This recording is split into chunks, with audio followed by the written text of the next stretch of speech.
Oi, pessoal, tudo bem com vocês? Eu espero que sim. Vamos a mais uma aula de geografia. Eu sou Jaqueline Carvalho, professora da EJA, e hoje a gente vai com a nossa aula no nível 2. Então vamos começar. Bom, gente, nossa aula, na verdade, é uma continuação da aulinha passada, né? Que a gente não tinha esgotado o assunto, nós não tínhamos terminado. Então, nós vamos continuar falando sobre sustentabilidade, né? Um tema que tão em voga e que a gente sempre ouve falar. Bom, o que a gente falou, então, na nossa aulinha passada? Vamos ver se vocês lembram, né? Para a gente continuar aqui. Bom, a gente falou dos 5 R's da sustentabilidade. O que a gente tem que fazer para melhorar esse rol, né? Então, a gente tem aqui que reduzir, reutilizar, reciclar, recusar e repensar. Então, são os R's essenciais quando a gente está falando de sustentabilidade. E quais são as dimensões do desenvolvimento sustentável? O que a gente precisa olhar, né, para fazer esse arcabouço da sustentabilidade? Dimensão ecológica, dimensão social, dimensão econômica. A partir disso, dessa interseção, a gente vai ter as dimensões da sustentabilidade, tá? Então, veja bem, a sustentabilidade, ele é um quadro amplo. Não é a gente pensar só em meio ambiente, né? Na verdade, quando a gente fala de sustentabilidade, a gente está falando de uma análise completa. Eu preciso falar de como a sociedade está organizada, eu preciso falar de como as relações são estabelecidas, certinho?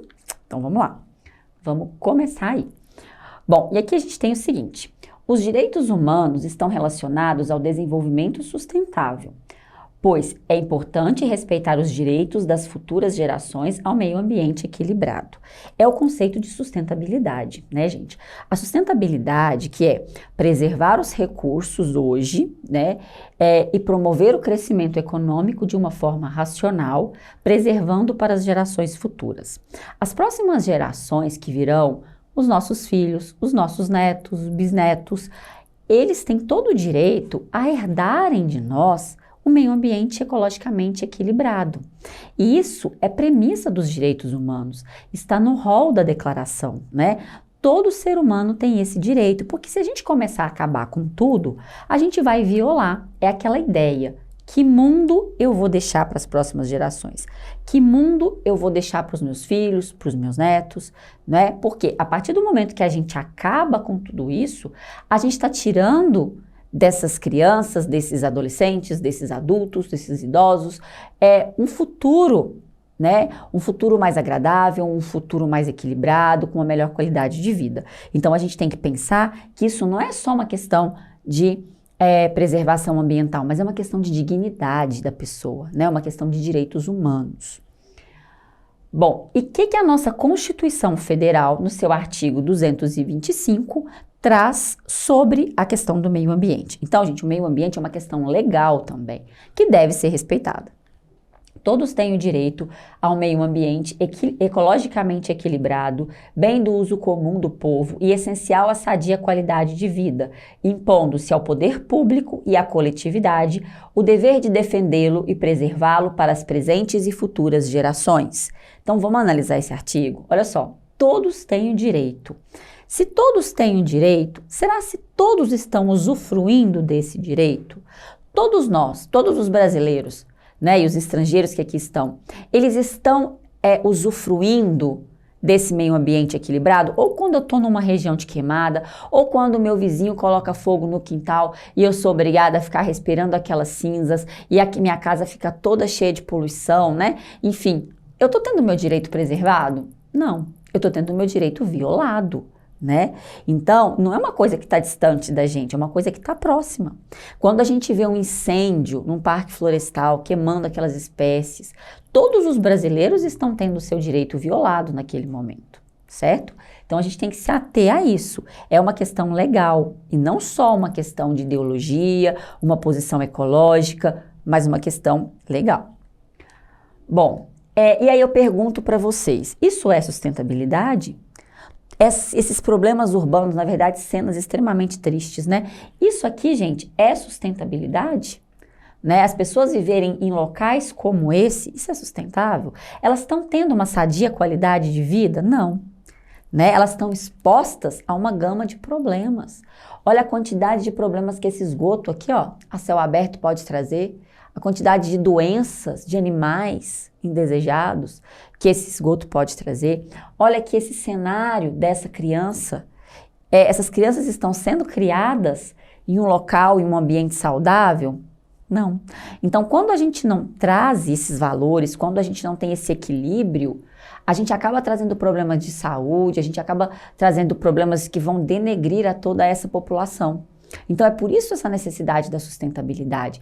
E a gente não pode pensar ela só sobre uma questão de preservação ambiental, não. Na verdade, é um rol, tá? Depois, olha só, falando em sustentabilidade, nos direitos, e se as pessoas estão vivendo bem ou não, a gente vai cair num conceito que é o conceito de água virtual, né?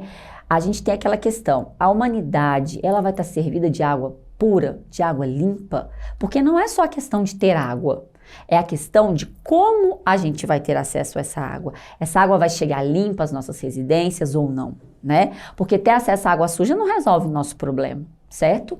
Então, a gente vai cair num conceito hoje extremamente importante que é a água virtual.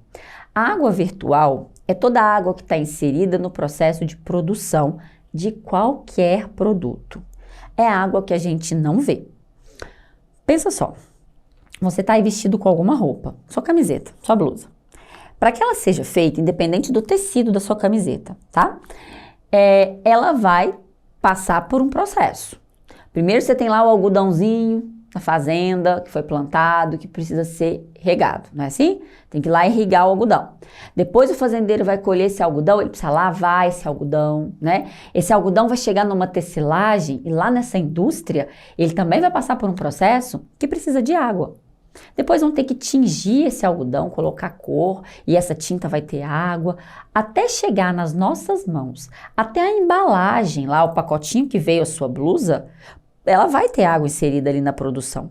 Então, essa água que eu não tô vendo, eu visto aqui a minha blusa, eu não fico pensando, nossa, será de que ela foi feita? Será se ela tem água nesse processo? É claro que ela tem água. Tudo que a gente consome, né, vai ter água na produção. Só que a gente não vê essa água, mas a gente deveria contabilizá-la. A gente contabiliza o quê? A nossa conta de água, a torneira que eu deixo aberta, o chuveiro que fica ali na hora do meu banho, a água que eu vou lavar o quintal, que eu vou regar minha planta, que eu vou lavar meu carro. Mas não é só essa água que a gente precisa contabilizar. A gente precisa contabilizar a água em todo o sistema produtivo. Então, quando a gente compra um produto, e às vezes a gente nem precisa desse produto, mas mesmo assim a gente consome, a gente está consumindo junto, gente, uma porção de recurso natural, entre eles a água. E a gente assusta quando a gente vê esses valores aqui. Eu trouxe aqui para a gente poder pensar a água que é gasta e alguns produtos que a gente consome no dia a dia, tá? Então, olha só. Quando a gente consome para fazer um microchip que tem nos computadores, enfim, numa gama de produtos eletrônicos, eu preciso de 32 litros de água. Uma xícara de café, né, ali o café, eu vou precisar de 140 litros de água. Gente, eu tô contabilizando aqui desde a água que regou o meu pezinho de café, tá? Depois, a folha de papel A4, uma folha branca, dessas que a gente usa normalmente, eu vou precisar de 10 litros de água. Para mim fazer uma camiseta de algodão, 2.000 litros de água. É muita água numa camiseta. Você não tem uma camiseta, você tem mais de uma. Então acaba que olha o volume de água que foi gasto para fazer suas peças de roupa. Depois, 200 litros de água para ter um copo de leite. Aqui, gente, o ovo, 135 litros. Olha a carne bovina. Isso aqui é quilo, tá, gente? 2.325 litros de água. É absurdo o volume de água, né? Depois, a carne suína, 720 litros de água no quilo. Depois, aqui, um par de sapatos de couro, 8.000 litros de água. Eu tô contando, gente, desde o consumo de água que aquele animal consumiu, né, da qual foi retirado aquele couro, até o processo de lavagem, enfim, de tratamento do couro, né, no curtume, certo? É de assustar, né? Quando a gente para e olha para isso aqui, a gente vai pensar, é de assustar. Pensa só, você aí na sua casa agora, tudo que está te rodeando, ou aonde você estivesse vendo essa aula, né? Tudo que está te rodeando, né? Seus móveis, sua roupa, enfim, o que você tiver perto aí de você. Pensa a quantidade de água que isso, né, que gastou-se, né, para fazer esses produtos. É algo absurdo, gente. É algo muito, muito relevante e que a gente deve prestar atenção. Então, vamos começar a fazer essa análise do meio ambiente, não só voltado para a preservação ambiental. Porque às vezes eu fico percebendo que as pessoas ficam muito presas, a gente vê, porque desmatou, porque fez queimada. Isso tudo tem uma relevância gigantesca.